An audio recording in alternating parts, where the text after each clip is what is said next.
is go. Gamecocks is go. PTC is go. LPS is go. Houston flight is go. Pilot go. FTM is go. Safety comms is go. STU is go. LRD is go. SRO is go. CDR is go. Launch Director, NTD, our launch team is ready to proceed at this time. It's SEC Sunday Night, presented by Hewitt Diamodoris. Visit hdlawsc.com. It's go time.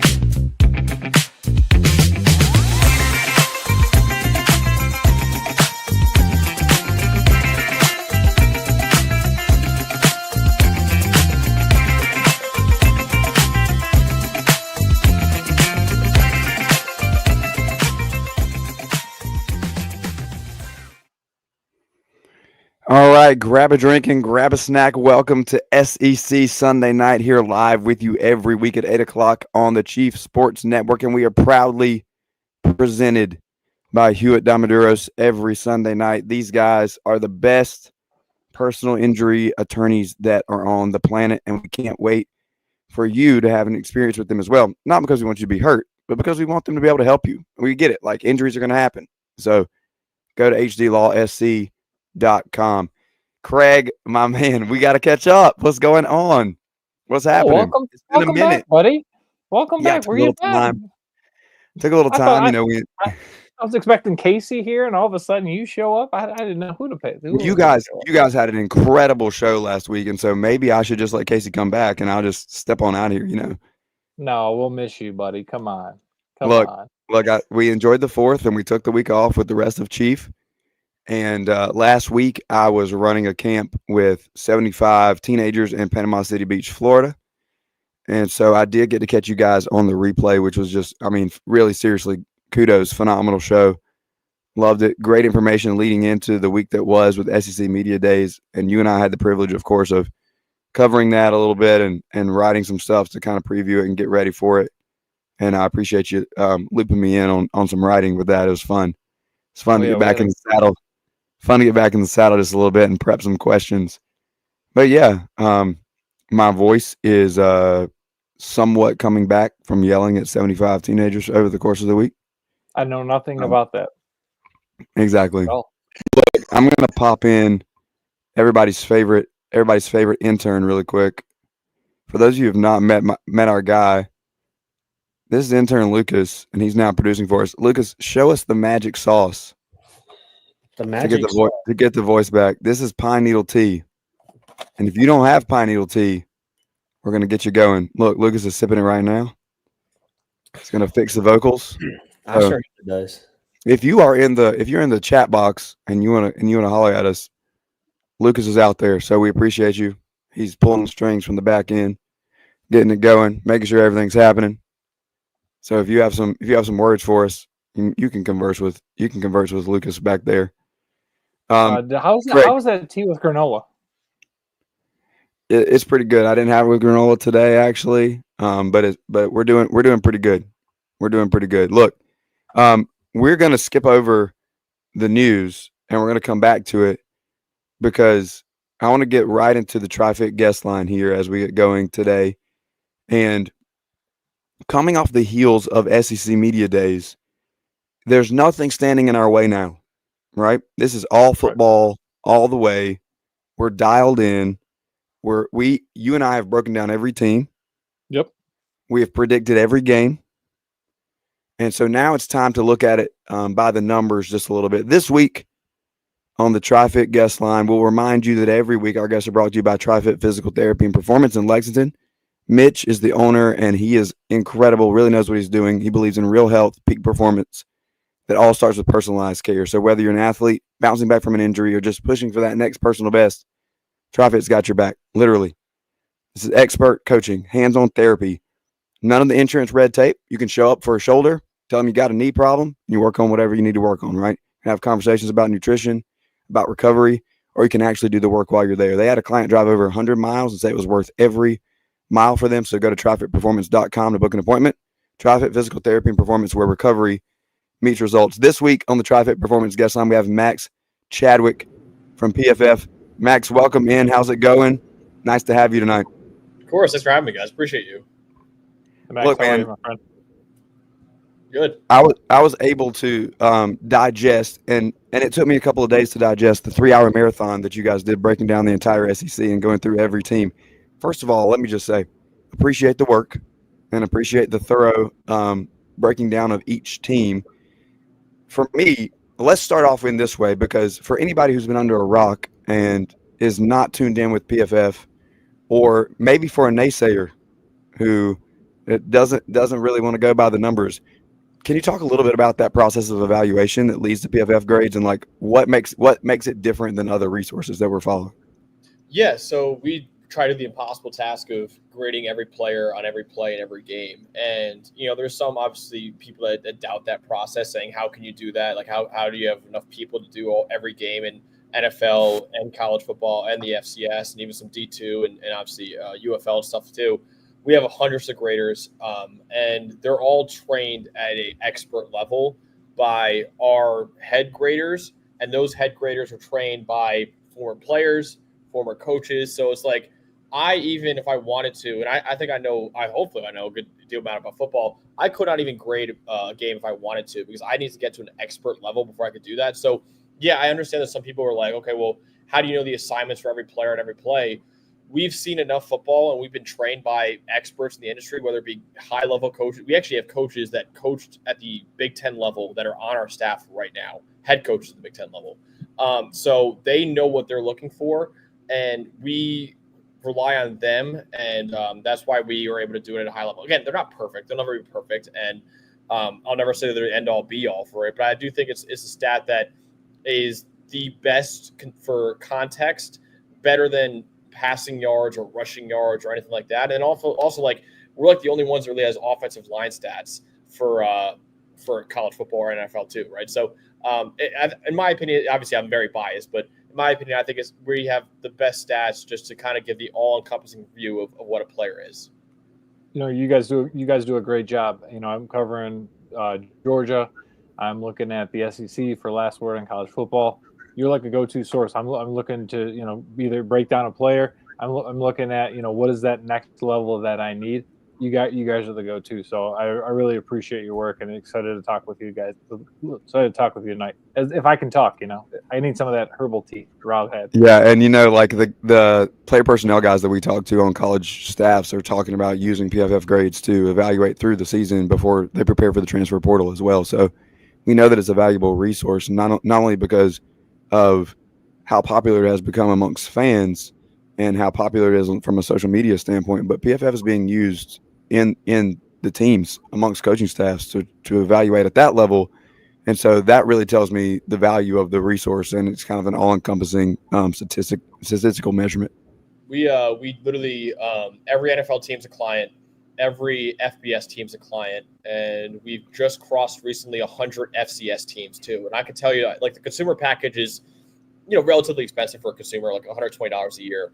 The team package is extremely expensive. So the fact that every team in FBS, every team in the FBS, and every team at the NFL level, we've heard from teams saying we literally can't operate without you guys.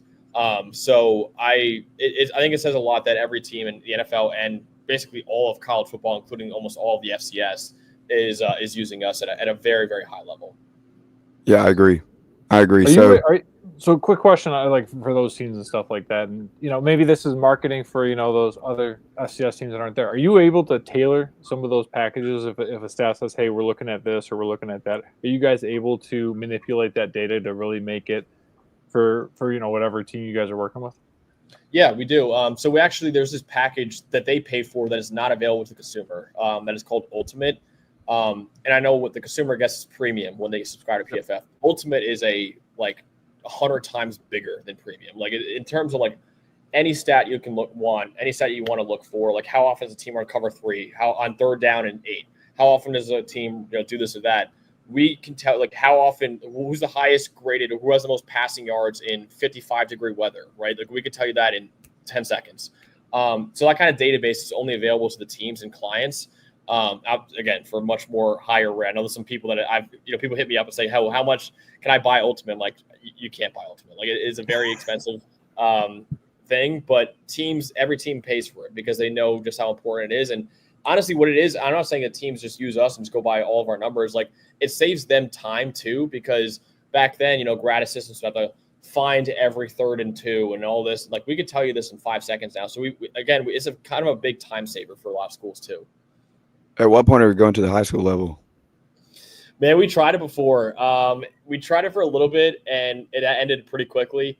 It's just first of all, there's like 100 times more teams, and then like competition level is just so hard. So like grading players, like one kid, say at the highest level of Texas football, who grades like a 65, he's probably better than a kid who's playing in Wyoming, and grades at an 85 level, right? Yeah. Because of the high level.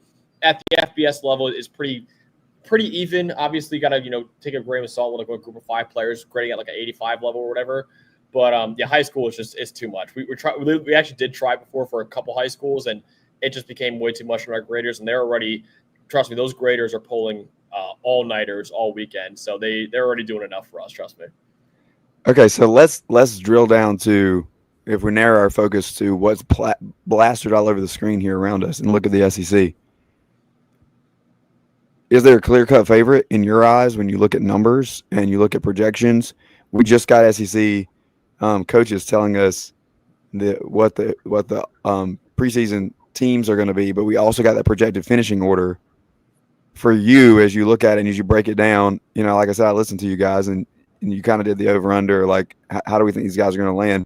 Is there a clear-cut head and shoulders team that falls above everybody else this year?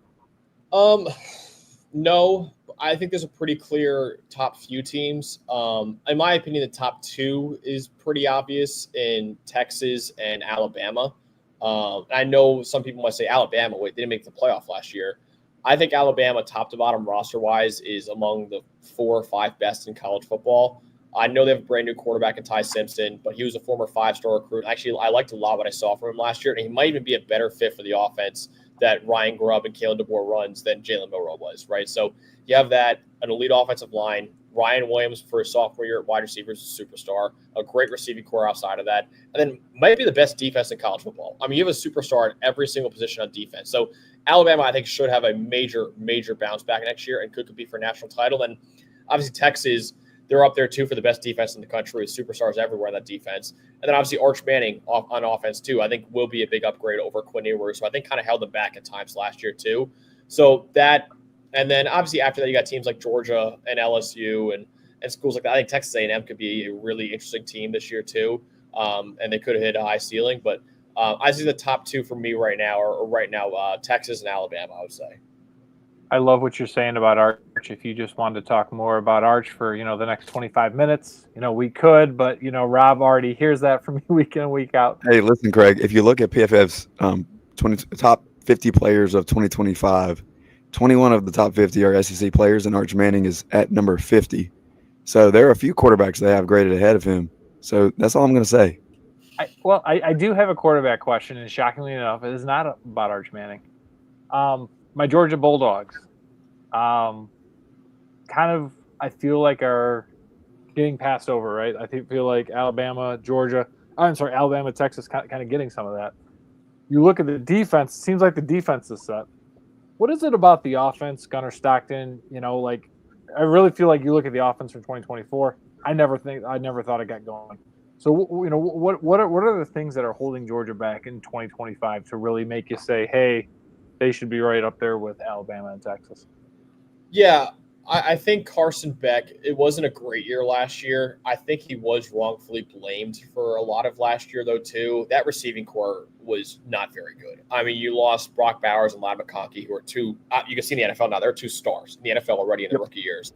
They missed them last year. They really missed them last year. They had a great receiving core in 2023. It was like outside the top 80 in receiving grade in 2024.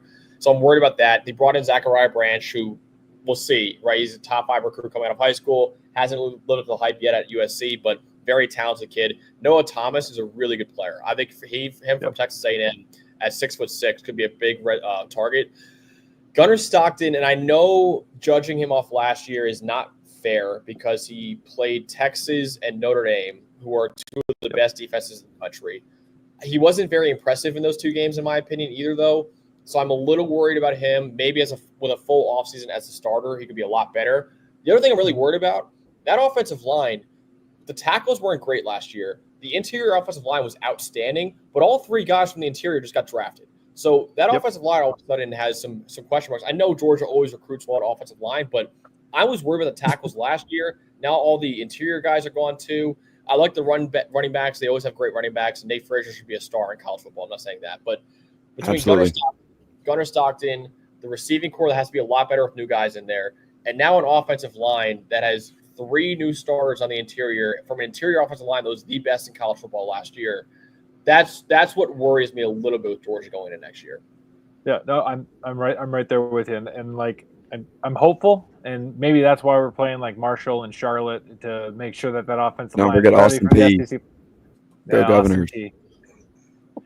All right, listen, we're talking quarterbacks. This is what people like. Okay, people love to talk quarterbacks. So, who is the most underrated guy as you look at the numbers here? Because we can obviously talk about Nuss, and we can talk about Arch, and we can talk about Sellers and Lagway, and I think those are probably your top 4 in terms of hype, expectations. To be honest, Diego Pavia is a really good quarterback. As much as he's now run his mouth and made some people mad, he's a really good player. Is there somebody that's flying under the radar? I have my thoughts, but I just want to see. Like, I know that you guys are breaking it down on kind of a different level and from a different viewpoint. Yeah, I think I was just gonna say Diego Pavia. I think he's a top 10 quarterback in the country. I think he's a guy that for the NFL is probably not gonna be great because of just his size and physical talent, but he's an awesome college football quarterback, and I think he's the guy that I would go with as maybe the most underrated one right now. I think you just know what you're getting out of Diego Pavia, and he's got an elite tight end to throw to too, and Eli Stowers too. So I would say Diego Pavia is probably my pick for the best after that. And then obviously you got a lot of other quarterbacks too. You know what? My answer might change to, I think Diego Pavia is up there. Taylon Green I love from Arkansas. I think Taylon Green is a freak athlete. I think he's a top 15 quarterback in America. He's obviously a big game hunter who's not the most accurate overall, but he could run for 80 yards at any point on you. Got a massive arm too, who's capable of some unbelievable throws. And I thought he got a lot better from what he showed at Boise State in 2023 to Arkansas this past year.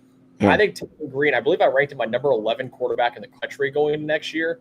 Taylon Green and Diego Pavia, I think, are 2 guys that are not getting enough love right now in the SEC. How do you like a guy like Simmons from Ole Miss? He's got a lot of buzz. You know, he's got a nice series against Georgia. Even Arch has limited tape. How do you guys go about Ty Simpson limited action? These guys don't have a full season's worth of tape. How do you guys work into those evaluations to figure out and project? I think these guys are ready. These guys may be somewhere else. Yeah, obviously he's very limited. Right, he only has 34 career dropbacks, I believe, at Ole Miss. But I think you look at when the lights were brightest in that Georgia game when he needed to play for a drive when Jackson Dart got hurt, he led them on to a touchdown. I believe he went 5 for 6 or something like that in that drive. 5 for 6 and a touchdown. Yeah, very impressive. And the other thing too, he's obviously a very talented kid as a former, I believe, 4-star recruit, former baseball player too. The other thing too is that Lane Kiffin offense is very quarterback friendly, and we've almost never seen a quarterback fail in that offense either. They have a great receiving core once again, even though they lost superstars like Trey Harris from that receiving core. I still like the receiving core a lot. Still probably a top 5 receiving core in the country, in my opinion. I think Austin Simmons maybe not going to be as good as Jackson Dart, who's a first-round pick, but he's probably going to be pretty good. And I think, obviously, again, it's very limited sample size we have from him, but the fact that he looked good in a huge moment against Georgia and he's playing in an offense that's very quarterback-friendly, I do have high hopes for Austin Simmons in 2025. The thing that gives me hope about Austin Simmons is that, obviously if you're starting for Lane Kiffin, then you have the physical tools. And we talked about his recruiting ranking and that evaluation. I think we can kind of see that that's all there. It's the fact that he's a 19-year-old master's student that tells me that he's got it together between the years. The question is, how mentally tough can he be under pressure? We know that he can process, but how well can he do when the pressure's coming down? That's the one thing that we don't know because we don't have so much game film. But I do think that Austin Simmons is kind of the breakout star that I'm looking at the quarterback position. Yeah, I was going to say, too, that's a good question. Yeah, go ahead. The pressure, because that offensive line has been the biggest issue with Ole Miss in recent years. So dealing with pressure could be an issue with him in next year, just because that offensive line has, like I said, it's had some big problems in recent years. All right. I'll be remiss if I don't, considering we are on the Chief Sports Network, which features shows like Inside the Gamecocks and is loosely affiliated with the Big Spur. Let's talk about LaNorris Sellers and Dylan Stewart as the top 2 players for South Carolina for just a moment. Where do those 2 guys rank? Obviously, I think, quarterback is the most important position in all of sports, and there's a lot of weight that's on that. Sellers voted by the coaches as the top quarterback in the conference preseason. He's first team All SEC, and so obviously there's big expectations there. The other extremely important position is the guy that's trying to get him down, right, in the edge rusher position. So South Carolina has those major 2 pieces. How far can stars like Sellers and Stewart take the Gamecocks in 2025? They're hoping pretty far. I actually didn't know that he was first team All SEC. I very much disagree with that. I think, first of all, Garrett Nussmeier should have been almost consensus QB1 for that. He's proven it. And then I would even I know Arch Manning barely played, but I would throw him over him. I would throw DJ Lago over Sellers. I would throw Pavia, even maybe Taylor Green. Sellers is a guy who's in theory quarterback. And I get the tools. It's very Anthony Richardson-like, in my opinion. And Jalen Milroe, you can even throw in that conversation too. Where it's okay, you see the rocket arm, you see the unbelievable mobility. And that alone will make him one of the better quarterbacks. He's still a top 15 quarterback in the country. There's no denying that. I'm not saying he's not, a very good quarterback at all. But I just, with guys like Anthony Richardson and Milroe just leaving a lot to be desired, I'm a little weary of Sellers. I think his decision-making, his accuracy still leaves a lot to be desired right now. He's obviously more physically talented probably than any other quarterback in the country. But again, he reminds me so much of Anthony Richardson and Jalen Milroe that I'm just a little let's just wait and see before we start crowning him as a number 1 overall pick in the NFL draft or the best quarterback in the SEC either. I'm not there yet. As for Dylan Stewart, that guy's a superstar. I have no question about that guy right now. The only thing I would say is get a little bit stronger in the run game, but he was an 18, 19-year-old in the SEC last year. He's going to get stronger in the weight room as he develops more, right? As a pass rusher, he's probably the best pass rusher in college football right now. I would say that right now. The only reason why I have him number 2 in the country at edge rusher is because I thought Colin Simmons, who's basically as good of as a pass rusher as Dylan Stewart, but a little bit better as a run defender, that's why I have him number 1. But Dylan Stewart, tools-wise, is probably the freakiest player at edge rusher in the country right now. He's a top 5 pick probably in the NFL draft in 2027. So Stewart, I have no questions with really besides run defense. Sellers, I'm a little more wait and see with him right now. Is there anybody else on that roster that sticks out and pops to you? Obviously, from a front 7 standpoint, there's a lot of guys being replaced. You got to replace Nicky Memoria in the safety position. So the defense has some – I think that Shane Beamer did a good job of bringing in the right pieces in the transfer portal, and there's some guys that were being developed behind them. And I trust Torian Gray as far as the secondary goes. And then from an offensive standpoint, Nick Harbor's a layup, right? Because if he puts it together, then you have freak athleticism with the ability to run routes and catch the ball if he can get all of that together. Is there anybody though that stands out to you as you look at from a roster standpoint that's not named LaNorris Sellers or Dylan Stewart on that roster that helps the Gamecocks elevate their game? Yeah, I think Sellers and Sellers and Stewart are 2 of the freakier players in college football in terms of athleticism.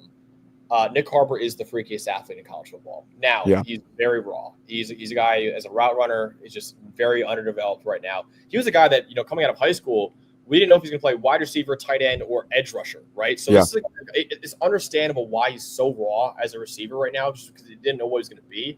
But his hands need some work. His route running needs a lot of work.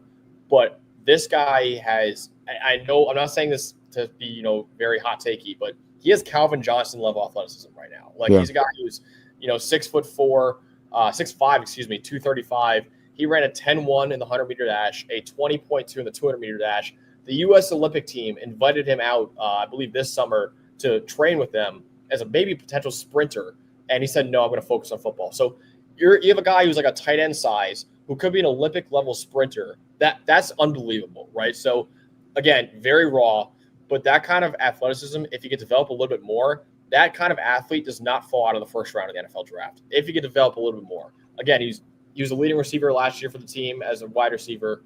but he's just very underdeveloped right now. But man, that guy, there's no athlete in the country who's freakier than Nick Harbor. I'm really hoping he can put it together this year as a junior, because he could be an absolute superstar if he really develops a little bit more as a route runner. Well, you talk about Calvin Johnson, and another former Detroit Lions wide receiver who actually was a leading receiver once upon a time in the NFL is Mike Furry, who is now the wide receivers coach at South Carolina. So the developmental process that we've been able to see with the receivers under Furry, he actually made the statement that he was good with the freshman class of 6 that they had coming in not to go to the portal. And you look at how that receiving corps graded out last year, it left some things to be desired for sure. But for him to be able to look at it and say, I'm good with the talent that's here, let's bring them up to speed. I think that the expectation is and has been around that fan base that it's past time for Harbor to put it together. But to your point, there was a lot of development and figuring out where you're going to be. This is the year, though. This is the money year where we're going to see if he can put things together and get to the NFL. Let's flip to the other side of the ball, and we'll get you out of here.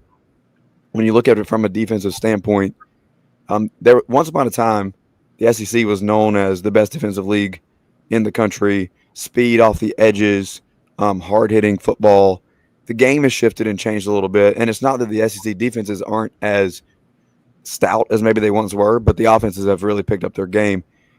Is there somebody that stands out to you from a team standpoint that's just going to have the defense? You mentioned Alabama before.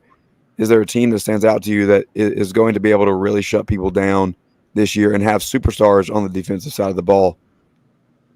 Yeah, I would say so I actually put out an article recently at PFF.com, the top 10 offenses in the country and the top 10 defenses in the country. Okay. My top 2 defenses in college football are from the SEC in Alabama and Texas. Alabama, this offseason I ranked the top 10 players at every position in college football. Alabama is the only team in the country who had a top 10 player at every single defensive position. So I think Alabama's defense is probably the best in America right now. Texas, in my opinion, has the best secondary in the country and the best linebacker unit in the country. And then obviously the best edge rusher in the country too in Colin Simmons, like I said before. The best linebacker in America in Anthony Hill Jr. You have 2 stars in that secondary, Malik Muhammad and Michael Taft too. I think Alabama and Texas are going to be elite defensively and the 2 best in the country, in my opinion. After that, you got teams like Georgia, still going to be really good. I know they lost some talent from that defense in the form of 3 first-round picks, but they still are really, really good defensively. So Georgia is going to be up there too. Texas A&M, I really like their defense too. Torian York is a star at linebacker, probably the second best linebacker in all of college football. The defensive line is probably a top 15 D-line in the country. Guys like Cassius Howell, who's I think going to have a breakout year next year too. The secondary has to play better at Texas A&M, but again, that front 7 for A&M should be really good. So in my opinion, the 2 best in the country, Alabama and Texas. I still really like Georgia, and then a school like Texas A&M should be keep an eye on too. What about what Brett Baker's done over at LSU? Do you think he's got the mix? Like, to me, like, this is the most important year for LSU, right? Like, they've got Nuss coming back. I agree with you. He should be at number 1. Sorry, everybody.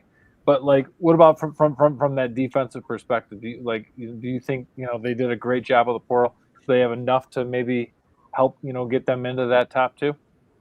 God, you hope so.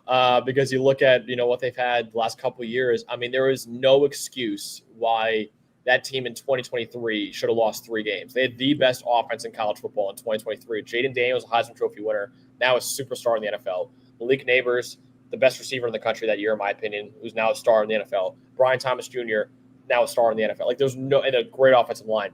No reason why they should have lost 3 games. The reason why they lost 3 games was because the defense was that bad. This past year, had a great offense once again. Garrett Nussmeier was one of the best passers in the country. That offensive line was elite. Great receiving core too. Defense once again let them down.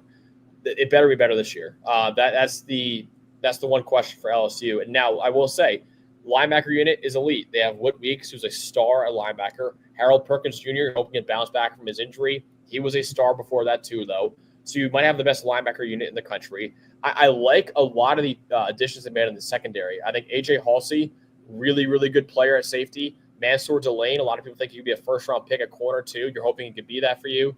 And then you're hoping that D-line that lost a lot of pieces, Patrick Payton, can he live up to the hype that, he had at Florida State? He never quite lived up to it there. Dominic McKinley was a highly rated recruit coming out at D tackle too.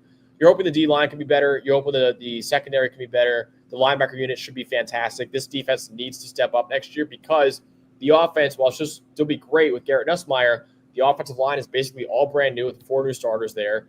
They lost some weapons at receiving core. The receiving core should still be really good, and the running back unit should still be really good. But that offensive line is a question mark for LSU right now. So that defense needs to perform a lot better if they want to be a playoff team next year.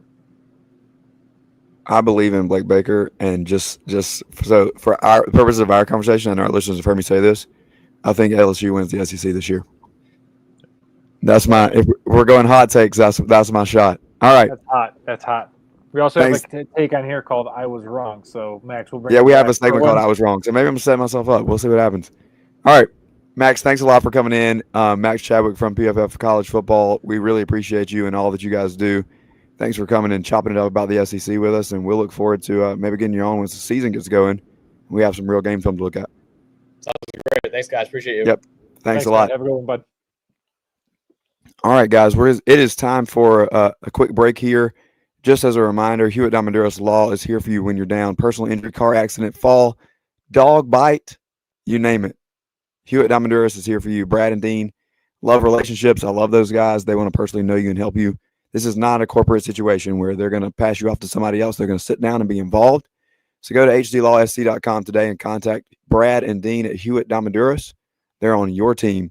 And we will be right back here on SEC Sunday Night on the Chief Sports Network. When playing sports, you want a coach that will fight for you. At Hewitt Diamonduras Law Firm, we've got your back. Whether it's personal injury, insurance disputes, negligence, or wrongful death, our team delivers exceptional legal services that makes meaningful difference in the lives of the individuals and families we work for. Visit hdlawsc.com. hdlawsc.com. Hewitt Diamonduras, we're on your team. Oh man, the building is on fire. Emergencies and accidents happen. When you're in the middle of a fire or water event, all you want is for things to return to normal as soon as possible. Resto Pros of the Midlands is with you, guiding you through the process and working with you to get your home or office back in working order. They'll answer your questions, discuss procedures, and can act as your advocate when it comes to processing your insurance claim. Resto Pros Midlands SC.com.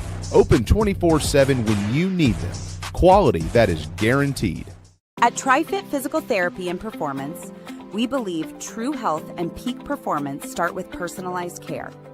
Whether you're an athlete recovering from injury or just chasing your next personal best, we're here to guide your journey. With expert coaching, hands-on therapy, and transparent cash-based pricing, you get the care you need without the insurance red tape. One client drove 100 miles just to see us and said it was worth every mile. Contact us at trifitperformance.com or 803-353-5619. TriFit Physical Therapy and Performance, where recovery meets results. Yo, what's up? Baby, let's go!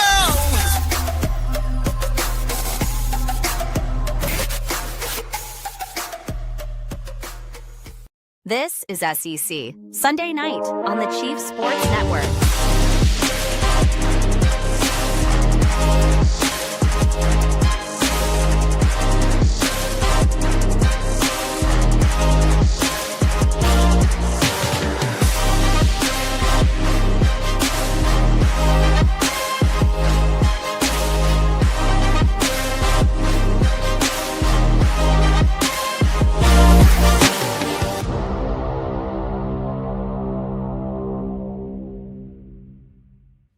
All right, welcome back to SEC Sunday Night here on the Chief Sports Network, live with you every Sunday night at 8, and we are rapidly approaching college football season. Craig, we had SEC Media Days this week. We also have the SEC. Yeah, okay, so let's go there because it's time for some news that matters, all right? Before we get into these teams and projections and predictions and where we think everything's going to land, let's talk about Media Days. We asked some questions last week. We did. We asked about Austin Simmons. We asked about replacing production in South Carolina. We asked about Auburn and how Hugh's golf game is. We asked a lot of stuff. Did you see what you wore to the media days on day 2? Oh, I didn't know we were doing an outfit description here. Fashion He pod. had his foot gear, ankle socks on. So he had his golf socks on. He was ready to go hit the course after media days. Hey, sometimes you just got the bug. You need to go swing it. No, not that bad. I mean, I think some other questions that were important is like, how do we measure progress for Florida? I think Florida can be. This is one of those teams where they could be better this year and the record look the same, or potentially even worse. You know what I mean? Like, you could be better from a talent standpoint, but just because of the schedule. And then DJ is going to have to be healthy, I think, for Florida to be able to do anything. On my screen. Yeah. Good question. Okay. Yeah. And then day 4, is day 4 the worst day? Pittman, Stoops, Drink, Elko? No, day 4 gave us the best. All right, tell me about it. So day 4 is the worst day for conference. It usually is the worst day for conferences. But here's what I love. Drink actually showed up. One of the things that we had talked about last week is that we know he's going to run his mouth. Well, I want him to actually run his mouth and have fun. He was talking about, no, I'm not going to answer anything about the Epstein papers. He was poking at everybody. Good for you, Drink. I appreciate that. Did you see he came up too and he went counter to the commissioner Sankey? Rather, everybody's talking about 5+11, and Drink is like, no. Drink is like, no. I like the 4-4-2-2-2-1 auto bids because he thinks it's going to like include like 30 teams. Because according to Eli, that those 4 guaranteed spots in the SEC, what we're going to do is we're going to have like 8 teams play each other for those spots. Stop it, Eli. We're not doing it. We're not going to give Mizzou the chance. Fight your way in the real way by winning. Don't do this. Yeah. Well, I don't know. I can't believe I'm going to say it. Don't do it. Oh, because I don't want to. Columbia love everybody. I don't want to agree with the Drink because nobody likes Missouri. But no, seriously, I think after, I think in all honesty, I'm starting to lean your way. I think that Sankey is convincing me to lean to the 5-11. Yep. I could still make a strong argument for the 4-4-2-2-1, 3, whatever it is, the phone number method. But 8675309. I love it when Craig sings. Everybody, it makes the show. Oh, look, all our numbers went like this. And but the 5-11, I think, to Sankey's point, opens up more opportunities for the SEC. And if you're going to go out and earn it, then you just go out and earn it. And I think if you're the best conference in the country, then you got to go get it done. What's interesting, and I see Michael Lynn just posted in the chat talking about traditional rivalries. Sankey has talked a lot about this 8+9. Thank you, Philip. That's why you're our friend, buddy. 5+11 is the way. Sankey has been hammering home 5+11. But you noticed, like, all through this week when Sankey was talking, he was starting to lay the seeds that he knows in order to go to 5-11, the Big Ten is the only one who's holding against them. And the Big Ten is angry because the SEC isn't going to 9 games. Well, it seems like Sankey was also starting to put a little feelers out there. He talked about, yes, we do play 8 conference games, but we also require 1 non-conference game to be up against a Power 4 opponent. But here's a couple other things that I think if you look a little bit deeper, where Sankey knows that the 9-game conference schedule not only is going to get him more money from the mouse, but in addition, he's laying the seeds where it's already set up. If we look past the 2026 season, almost every single team only has 3 non-conference games on their schedule. So it's already set up to go to that 9-conference game. He also talked about this week that, well, how's this going to work? Is Georgia and South Carolina going to be rivals? Is Georgia going to play Tennessee? Are they going to play Auburn? Over a 4-year cycle, every team is going to have 3 rivals, which will cycle out every 4 years. So this is going to give us some variety in the scheduling. It's going to be interesting. Yes, we're going to lose some regular season matchups. Yes, we're going to lose some rivalries. But here's the deal. We're going to get better games. It's going to be better for us talking here on YouTube, on the podcast first. But more importantly, it's going to be better for us whether we're sitting at home watching the games or we're jamming out at the stadium. Okay, so let's kind of work our way up then. What about Mark Stoops? Because I know you have something to say about our friends in blue before we move on to teams that are going to compete this year. Well, Mark Stoops, I think, is the guy and the poster child for why many coaches are not going to want to go from 8 to 9 wins. To quote Mark Stoops, this shit is hard. No, are you serious, buddy? Come on. That was his quote. Oh, it's really hard. He talked about he's been at Big Blue for 13 years and he's starting to tank. Oh, it's really hard. Yeah. And as our friend Mike Morgan has told us, when you go out with another woman and think that you're going to run away with her, and then she decides to let you go and you have to go back to your wife, makes for a contentious household. It does. Maybe he should have went to Texas A&M. That was the Texas A&M Kentucky Mark Stoops fiasco. Now we're a couple years removed. I'm telling you, I just don't see it. Our spreadsheet says that they'll, on my end at least, that they are the bottom feeders of the SEC this year. Yep. Nope, I think they hit the under. I'm right there with you. So to me, those are the biggest days. I do think Lane Kiffin has also cemented himself as the voice of the SEC. You saw, he held up apparently his private Jane to go plane, not Jane. He held up his private plane to go on Feinbaum, and they were on for like 9 minutes. And I'm sorry, like Lane gets the assignment. He may screw around and he may lose games that he's not supposed to, but he knows how to entertain. He's got one of the best Twitter accounts out there. He's going to troll everybody. Poor Hugh in the golf game is so funny because of what Lane does to him. But the way that he and Feinbaum can interact, it brings a joy to the game and reminds us that it's not like the boring, stodgy NFL. This is why we love college football. Yeah, absolutely. I completely agree. That he has an ability. The thing is, that makes everybody else hate him when he comes at your team. But like him going at Auburn makes Auburn fans hate him. But it makes the rest of the SEC be like, haha, that's hilarious. We love Lane for that. And so he won a Beamer in Carolina last year when he got juiced, didn't he? Yeah, absolutely. Multiple times. And then when they came and beat us, or when Ole Miss came and beat South Carolina in Columbia. Were you playing? Yeah, exactly. You made the correction, okay? When they came and beat South Carolina in Columbia badly, he trolled a little bit with Juice afterwards. Now, is it funny that Juice's draft stock plummeted and he couldn't manage to outcatch the tight end? I mean, yeah, a little bit, but that's another argument for another day. What about the big names? Anybody stick out to you from that top tier, like Kirby, Sark, DeBoer? I'll throw Brian Kelly in there. I think you can tell the pressure and the focus is on there for Brian Kelly. Yeah. Talked about he kept talking about Clemson, and that's going to go like one of two ways. It either is the thing that gets LSU over the hump. They break that 5-game losing streak like we talked about with Lou.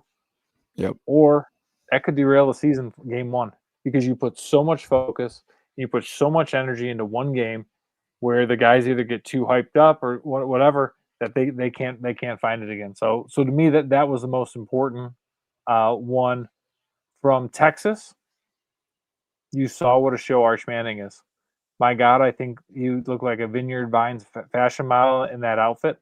That reminded me of the boarding school that I may frequent on a daily basis, but definitely had the prep school look. But to me, like again, he answered all the questions. He carried himself. He also understands the assignment. He knows the pressure, but he doesn't take it too seriously. I think Texas is the team to beat this year in 2025, and it seems like everybody's kind of locked and loaded. I think Sark had a really good quote this week where he said, "These guys aren't satisfied. They've been to 2 straight semifinals. They lost last year to Georgia. These guys are still hungry." And I think that's what is going to be the most interesting thing for Texas because they are the hunted. They have the target now on their backs. Yep, I agree. And, your question that you wrote for Kirby last week was, did you miss your window? And kind of playing that underdog role. We just talked to Max Chadwick from PFF, and he's talking about numbers. And I agree with him about the talent from Alabama. The thing that I would say is that I think Ryan Grubb is the difference maker in Tuscaloosa. We'll see. But why are we sleeping on Georgia? I don't understand. Why would we? Why? Yeah, maybe that's it. But I think that's what it is. Why would we discount them? Why? I don't understand. Like the talent is still at a top level. I don't think it's fallen off like that. And Gunnar Stockton is no different than every quarterback they've ever had. Carson Beck was kind of an exception. Right. You win 2 national championships with Stetson Bennett. Come on now. Like, the game has not changed that drastically since Stetson Bennett was on the sideline or taking snaps. Nope. So, and to be honest, I think you're a Georgia fan. Maybe South Carolina fans aren't going to want to hear this, but to me, I think Gunnar Stockton's Aaron Murray 2.0. Guy who's a little bit fiery, maybe a bit, and just gonna come out there. He's gonna throw his guts out there. But I swear, it's like there is Georgia fatigue, and I think that's what it is. They're still pick number 2. There are a lot of questions on offense. Let's be honest. Even with the great Carson Beck last year, the offense struggled to kind of find their way. Stockton's going to give them a little bit of a 2-pronged assault. Max talked about all those offensive linemen drafted. The offensive line was not that good. They have not been great. I tell you, I wish Matt Luke would come back from Clemson back to Georgia because he knew how to do that, or maybe Sam Pittman come from Arkansas, get the offensive line right. But to me, I think it's just, to me, if you're Kirby Smart, you're loving it because it's not all the accolades, not all the stuff. You don't have all the stars in front of you. Now you are the quote unquote underdog. Yeah, no, and that's where I would say I think that Kirby thrives. I think that he thrives there. Yep. Okay. Yep. You want to look at these? Let's look at the projected order just really quickly, and I'll just read it off for you. You already mentioned Texas at 1, Georgia at 2. Some other notables here. LSU coming in at 4. Low. Too low. You think they should be higher than that? I do. So your top 4 of Texas, Georgia, Alabama, LSU. There's probably not. That's probably your tier 1 of your SEC. To me, with what LSU has coming back, 2 or 3, I think makes sense. I think Georgia has more questions offensively. Alabama, I know they've got the 18-year-old at wide receiver, but I'm still not sold on Ty Simpson. I'm definitely not sold on Ty Simpson. No. So I've said it on record that I think Jalen Russell is starting by game 6. So right. So to me, I love LSU. Should be like 2 or 3. Yeah, I know you do. Okay, South Carolina's at 5, and as much as I like to see that, it is a little shocking. Yep. Let's look at. I didn't expect that much respect, I guess. Yeah. A lot of holes to fill for being at 5. Florida, we've talked about that October-November stretch. 6 is rich. Yep. Ole Miss at 7, I think. I agree. That's too low. I agree.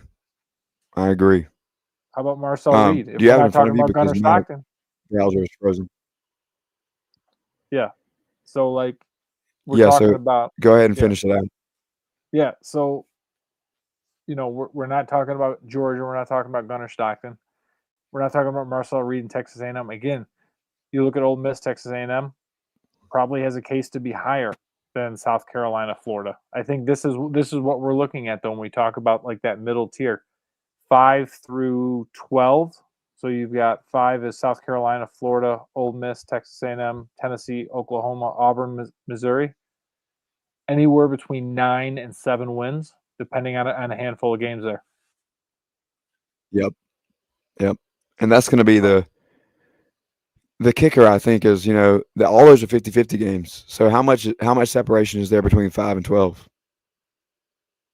Now, go to the bottom feeders really quick. Go 13 to 16. Vanderbilt. What's the order? Vanderbilt, Arkansas, Kentucky, Hail State, baby. Yeah, I'll take Jeff Lebby over the Wildcats this year. And let's see. I think Vanderbilt being down there is probably too low, even though I think that they slide back this year. I don't think they're catching anybody by surprise. They're not catching anybody by surprise this time. I get it. They have a good system, and Pavia is really good. He's really good. Yeah, but hang on. But they're not catching anybody. And then he ran his mouth. He came back for a national championship. Yeah, that's crazy. Like when he started calling people out, we knew that it was kind of going off the rails a little bit for them. People are going to keep those receipts. Nobody's going to sleep on them now. What's worse, Pavia calling out for a national championship or Castellanos at Florida State saying he's coming after Alabama week 1? He can do it by his damn self, is what he said. End quote. All right, we're going to hit one more break here. And we'll be back here in just a moment. Reminder that TriFit Performance is always here for you, trifitperformance.com. If you need help with any injuries, performance, physical therapy, make sure you check them out. Give Mitch a holler. All right, this is SEC Sunday Night on the Chief Sports Network. We'll be right back. At TriFit Physical Therapy and Performance, we believe true health and peak performance start with personalized care. Whether you're an athlete recovering from injury or just chasing your next personal best, we're here to guide your journey. With expert coaching, hands-on therapy, and transparent cash-based pricing, you get the care you need without the insurance red tape. One client drove 100 miles just to see us and said it was worth every mile. Contact us at trifitperformance.com or 803-353-5619. TriFit Physical Therapy and Performance, where recovery meets results. When playing sports, you want a coach that will fight for you. At Hewitt Diamaduros Law Firm, we've got your back. Whether it's personal injury, insurance disputes, negligence, or wrongful death, our team delivers exceptional legal services that makes meaningful difference in the lives of the individuals and families we work for. Visit hdlawse.com. hdlawse.com. Hewitt Diamaduros, we're on your team.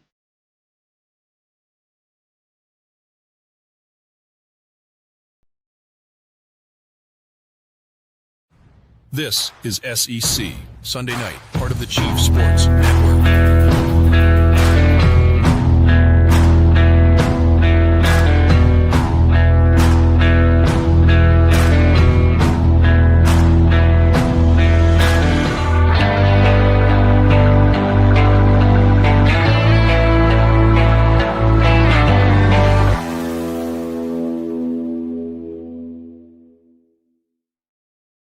Welcome back to Why Am I Not?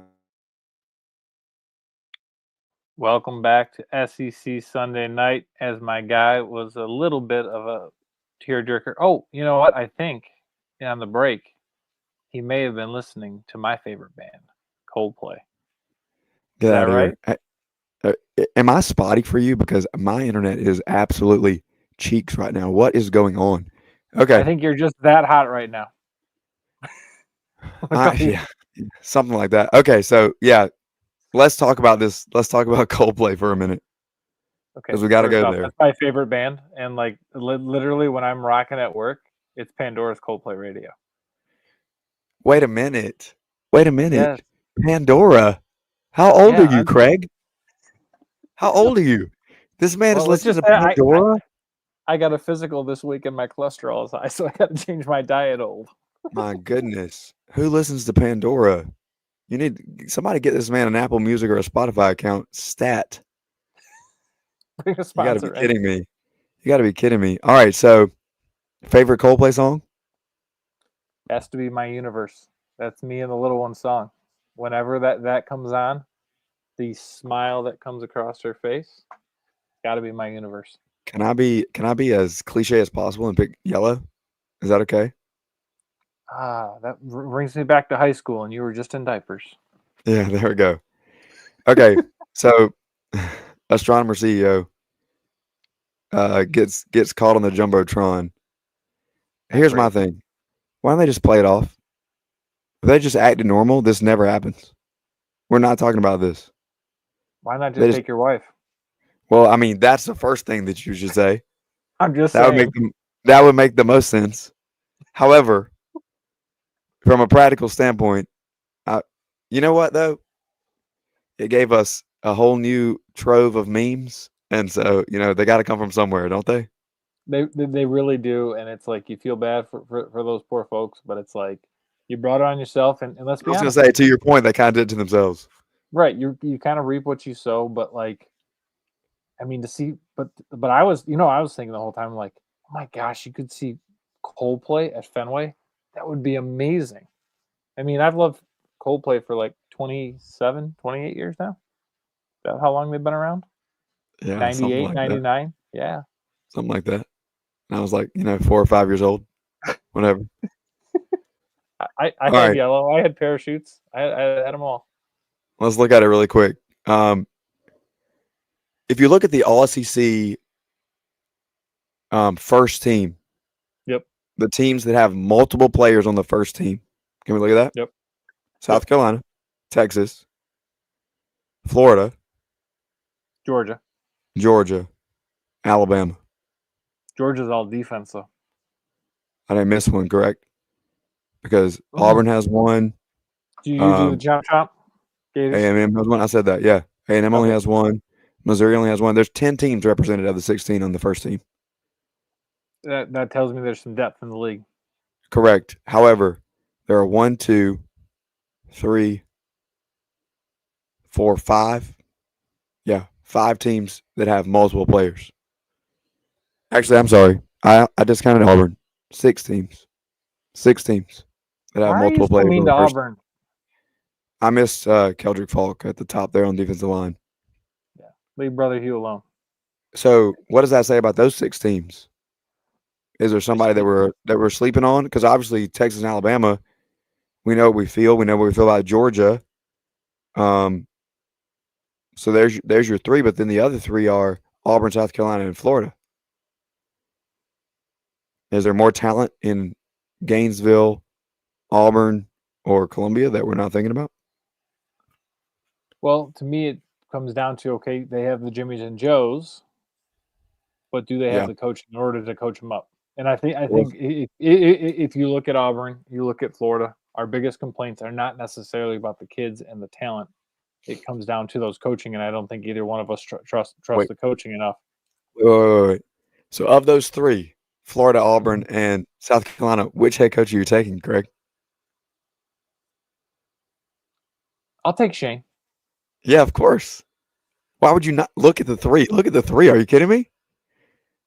How did LaNorris go number 1? I know you and JB had an excellent chat this week about LaNorris and everything else.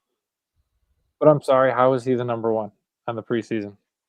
I think that the coaches that have seen him are media. Do what? It's the media. It's not the coaches. It's the media.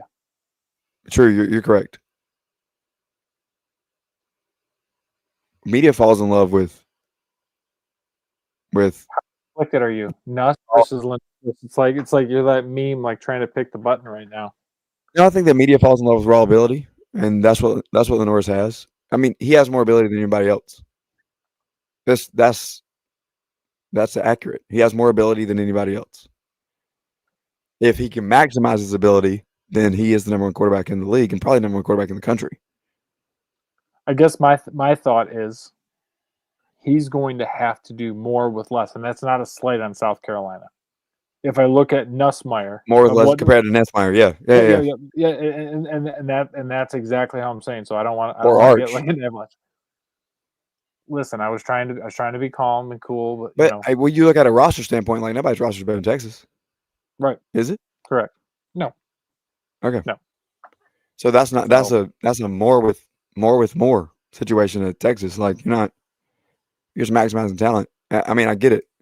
South Carolina has a lot of unproven talent that I think if you look at it from, a little bit behind the scenes look, I think that they have guys who can be developed that can become top SEC playmakers, but they just have some more unknown names and they have some younger guys. The roster in general in the 2 deep is much younger than it was last year. I don't think it's much less raw talent than last year. It's just much less known because you're relying on so many younger players. The thing about LaNorris, and I'll say this before we get off, is that I think it's all between the ears from him. I said it a minute ago about Austin Simmons, like the raw intellect, but I think that LaNorris's ability to process very quickly in the moment and handle the pressure, we saw that improve over the course of the season, and he's only going to grow and mature in that. Physical tools-wise, he outperforms everybody in the country because of his just raw athleticism and ability. I mean, he set a record for broken tackles at the quarterback position against Clemson last year. It's a little bit ridiculous what you're able to see him do on the field at times, and I don't tend to think he's as inaccurate as what other people do. I mean, he was a top 5 deep ball passer in the league last year. In that intermediate range, things are going to improve. It's little things with his feet, but that's moving from freshman to sophomore, where those things can be cleaned up. The thing that you can't teach, that you can't instill, it's not just mental toughness. It is just an it factor and ability to go out there and turn it on and be a gamer. Yep. And he is cool, calm, and collected in those moments, and that inspires confidence in the rest of the team. That's something where that's a question I have about Garrett Nussmeier, because he's been turnover prone. He's a gunslinger. He's a little Brett Favre-ish. Yep. And so are they going to are they inspired by the same bit of confidence that you get with somebody like LaNorris, who handles every moment as even kill as he does? Doesn't go up too high, down too low, whatever the case may be. So Hang on. yes, 2 go ahead. things before we get out of here. First and foremost, we went a whole show without talking about DJ Lagway and the Gators. That's big to come. Second, happy anniversary to my love, Mary. 12 years tonight. Absolutely. Congratulations to you guys. Big shout out to Craig and Mary making it 12 years together after tying the knot back when I was, I don't know, in high school or something. All right. We're gonna get out of here. This is SEC Sunday Night. We'll be back next week live on the Chief Sports Network at 8 o'clock. We'll have Brad Crawford on here with us to break down the SEC even further as we jump into 1 week closer to college football being here.